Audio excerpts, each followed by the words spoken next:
مالك يا سارة؟ ليه حزينة ومحتارة؟ ابني عنده مشكلة في السمع وكان محتاج سماعة طبية، وفعلا رحت عملت له سماعة، لكن للأسف مفيش أي تغيير، ومشكلة السمع عند ابني لسه زي ما هي. وليه تجازفي بصحة ابنك؟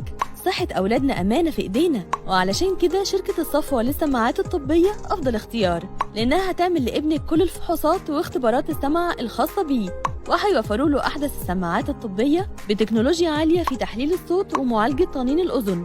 الصفوة هتوفر لك أفضل أنواع البطاريات لضمان عمر أطول، وكمان جميع قطع الغيار، ومتاح صيانة واستبدال السماعة القديمة بسماعة جديدة. بس ابني كمان عنده مشكلة مع السماعة، إنها كبيرة وصحابه في المدرسة بيتنمروا عليه.